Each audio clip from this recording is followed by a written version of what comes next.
是不正眼看我金镶玉的，肯定不是男人。明朝景泰年间，宦官当权，其中以负责情报监察的东厂最为嚣张跋扈。为了铲除异己，东厂重金招募了一批死士，组成一支冷血黑旗队，并在内部设立兵器部，利用死囚做实验，制造渗人利器。大太监曹少卿为东厂督工，为人阴险毒辣。上挟天子下令百官，凡有二心者即刻抓进东厂酷刑致死。一时间上至朝廷命官，下至黎民百姓，无不谈之色变。为了拿到兵权，曹少卿带着自己的亲信抓了兵部尚书杨宇轩，严刑拷打下，杨宇轩咬舌自尽。为了在皇上那儿能有个交代，曹少卿给杨宇轩安了个屯兵谋逆的罪名。可怜杨宇轩忠心耿耿，最后却落得个满门抄斩。为了将杨宇轩一党赶尽杀绝，曹少卿故意留下了杨家一子一女的活口，于同年秋天发配塞外，然后以狩猎为名出京跟踪，企图将杨宇轩亲信禁军教头周怀安引出杀之。曹少卿在出关的3条必经之路布下天罗地网。与此同时，受周怀安委托，红颜知己邱莫言带着几个江湖兄弟前往搭救杨公子女。邱莫言虽为女子，但为人侠肝义胆，嫉恶如仇，一柄母子剑使得出神入化，和周怀安之间惺惺相惜，情意绵绵。秋日的太阳还没褪去毒辣，两个官兵带着姐弟2人一刻不停地赶路，口渴至极便停下稍作休息。此时邱莫言的人马赶到，命官兵打开枷锁，权衡利弊之后，两个官兵反了水，曹少卿的手下也随之杀出。大战一触即发，峡谷里喊杀声震天。邱莫言飞身下马，挥剑直指曹少卿面门，被曹少卿2指拦下。身边的4个当头对上了邱莫言，东厂人多势众，战况愈发不利，几人不再恋战，带着孩子策马逃离。4个当头回禀曹少卿，来者使得一身江湖功夫，并不是周怀安。曹少卿气定神闲，并不急于追赶邱莫言，而是命令手下封查所有边关路卡，没有手谕谁都不能放行，他要将所有人一网打尽。邱莫言带着孩子奔赴龙门客栈，周怀安会在那里和他们会合。龙门客栈是边关唯一一家客栈，做的是黑店的买卖。客栈广迎8方来客，鱼龙混杂，凶险异常。老板娘金镶玉武艺高强，风情万种，常年混迹边关，黑白通吃，手里更是掌握着出关密道，和边关将领千户大人关系匪浅。千户大人照常来到客栈，金镶玉和其巧言调笑，拿出了他身上的通缉令，正是东厂在捕的周怀安几人。金镶玉看着油头粉面的周怀安，对于他禁军教头的身份有些吃惊。这时邱莫言一行人来到了客栈，金镶玉上前试探一番，看出为首的邱莫言是女儿身，然后嘱咐店里的伙计，这几人来路不明，不黑不白，要多留神。客栈里的其他客人盯上了邱莫言几人背着的筐子，殊不知里面装着的是孩子，并不是什么金银财宝。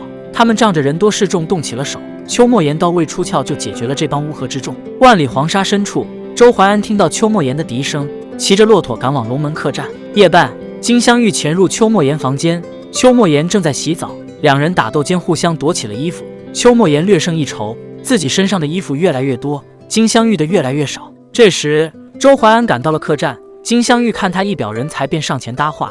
周怀安却无视金镶玉的种种暗示，表现得客气又疏离，眼神都没多停留一下，这倒让金镶玉来了兴趣，觉得他和别的男人十分不同。这年头真他妈乱，做贼都要防贼。周怀安和邱莫言有情人终于相见，两人互相对望，眼神炙热。一旁的金镶玉有些拈酸吃醋。回到房间，邱莫言向周怀安介绍了拔刀相助的几位好汉。周怀安拿出银两给了反水的衙役，嘱咐大家收拾行李尽快离开。谁料当晚雷声轰鸣，周怀安不得不敲响金镶玉的房门，想问问今晚的天气。两人话里有话，周怀安知道暗道的事，此番就是想要探探金镶玉的口风。金镶玉问周怀安想走明路还是暗路，暗路的话自己要的不止银两，还有他的人。周怀安心有所属，自然没有答应。金镶玉却断言他们今晚走不了，势必还会回头找自己。夜里大雨瓢泼，狂风肆虐，客栈的门被拍得哐哐作响，来人正是东厂的3大当头贾婷、陆小川和曹天。风雨大作，周怀安等人一时也走不了。安顿好的贾婷派人四处查探，摸清底细。潜入厨房的陆小川和曹天看到了正在挥刀砍人的刁不玉。刁不玉是客栈的掌厨，一身庖丁解牛的功夫，野蛮凶狠，看得曹天暗道一句比我们东厂还狠。雨一直下，一时间双方都只能静观其变。第二天清晨，两路人马第一次照面，全都坐在了楼下。贾婷率先上前试探，他脸上带笑帮周怀安看面相，称对方这2年官运当头。周怀安回应自己没有当官的命，转头点破了穿着官靴的贾婷一行人的身份，还问他是否知道京城兵部尚书杨宇轩是被谁杀的。至此两人基本确定了对方的身份，双方剑拔弩张。金镶玉上前调停，二人均换上一副笑面，暂且作罢。到了晚上，周怀安到贾婷房间找暗道，贾婷则来到他的房间布置机关。这时金镶玉也来到周怀安房间，两人大打出手。贾婷表明身份，并开出1000两的高价，让金镶玉帮自己拖住周怀安一晚，其他的事不需要他插手，有钱不挣是傻蛋。金镶玉欣然答应。周怀安在贾婷的房间对上了陆小川，制服对方后，却再次和赶回房间的贾婷狭路相逢。两人交手一番后，周怀安遁逃。这时两姐弟的房间也遭到了曹天的袭击，场面一度凶险万分。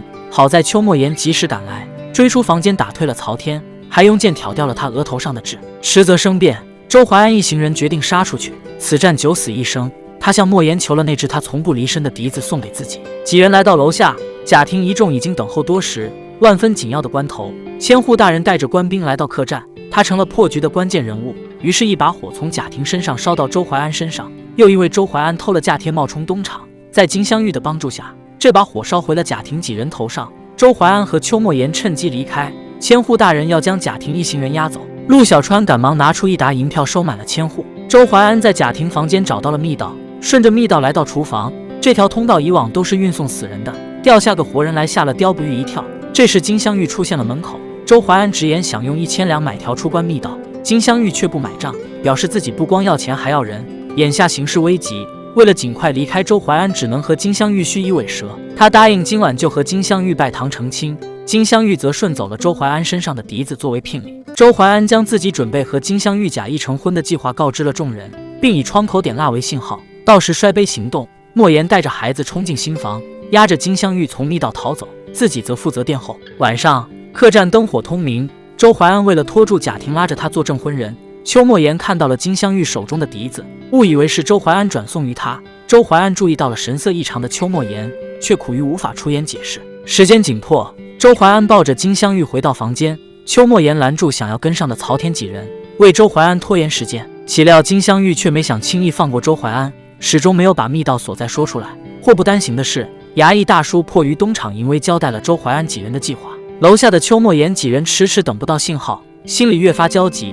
眼看房间吹灭了蜡烛，便想也没想摔碎了杯子。东厂的人马上抽刀起身，双方立即刀剑相向。邱莫言此时也顾不上什么计划，带着2个孩子准备杀出重围。听到打斗声的周怀安也不再和金镶玉周旋，跳出房间出手帮忙。金镶玉紧随其后，看到自己的伙计被东厂人马杀害，怒不可遏的他也加入了战局。邱莫言几人带着孩子跑了出来，却和赶到客栈的曹少卿撞了个正着。曹少卿的弓箭队无差别射击，将出来接应的曹天射成了刺猬。邱莫言中了箭，护送孩子的2个大汉也死于非命，两姐弟却被2人护在身下躲过一劫。客栈里，金镶玉有了怒气加成，大杀四方。贾婷和陆小川先后死于他手。受了伤的邱莫言硬撑着将孩子带回客栈，并告诉周怀安曹少卿已经带着人马杀到。金镶玉闻言叫来了刁不玉，吩咐他去通知千户自己有难，但大家都是逢场作戏，千户自然不愿意惹祸上身。没想到最后陪在金镶玉身边的只有刁不玉这个外族人。曹少卿的人马很快就将客栈包围，金镶玉带领众人顺着密道逃出了客栈。孩子身上的红布被大风吹到了曹少卿手上，曹少卿马上发现了众人的行踪。金镶玉扔出柳叶镖解决了曹少卿的手下，然后让刁不玉带着孩子出关，自己和周怀安、邱莫言留下来围杀曹少卿。黄沙滚滚迷人眼，武艺高强的曹少卿对上3个人也没落了下风，倒是金镶玉和邱莫言接连受伤。打斗间几人都陷入了流沙，曹少卿趁机杀向动弹不得的周怀安。邱莫言见状用尽力气将周怀安推了出去，自己却被一剑刺穿。周怀安自沐欲裂杀向曹少卿，金镶玉见状飞身而起要帮邱莫言讨回这一剑，两人却相继被曹少卿打伤，邱莫言也彻底陷进了流沙。眼看金镶玉和周怀安也要变成曹少卿的刀下亡魂，刁不玉却去而复返，手里的砍得舞得眼花缭乱，一手庖丁解牛的功夫令人目不暇接。曹少卿的一只手脚被他解得只剩骨头。一旁的周怀安趁曹少卿分神，捡起邱莫言的母子剑便朝他杀去。曹少卿挡下母剑，却没有防备子剑，被刺穿喉咙倒地身亡。全清朝也无恶不作的曹少卿终于被诛杀。周怀安没有勇气面对这片苍凉的沙漠，和金镶玉告别后消失在茫茫戈壁中。金镶玉一把火烧掉了龙门客栈，带着刁不玉追随周怀安而去。